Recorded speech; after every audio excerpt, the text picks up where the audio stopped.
Good morning guys. Dito tayo ngayon sa likuran. Tapos kuhanan ng mga mail. Check natin.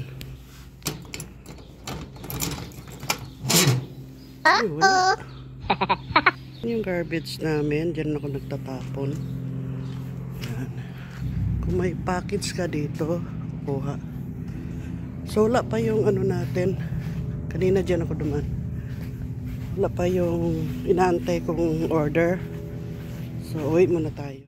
So time check is 12 noon. Right. Dito tayo guys sa ating kuha tayo ng package. Kuha tayo ng parcel.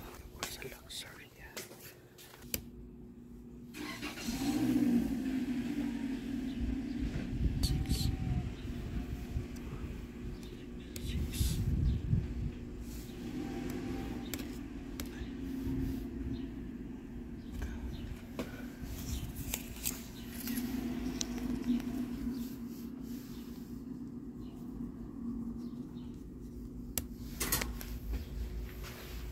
So, number 10. Ay, dito pala. Mali na naman. Ayan.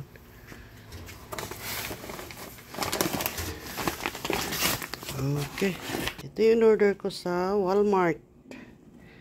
Importante to guys, ating business. Dumating din sa wakas. Dumating sa wakas ang order natin guys. Open natin.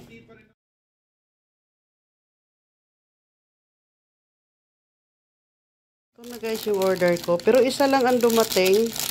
Dalawa to eh. Mayroon pa tayong isang inaantay. Ito yung saksakan niya guys. Yan. May saksakan. Pero hindi kasama yung papel na ilalagay dito. Walang kasamang papel guys. Wala pala. Kailangan bibili ka ng sarili mo.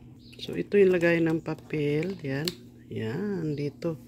Tapos dito yung ano. Yan. Okay. Wow. Para to sa ating small business sa Pilipinas. Kaya nag-order ko dito. So ipapadala natin to sa Pilipinas. Order natin. Ang halaga nito guys and only $44. Thanks for watching. Bye.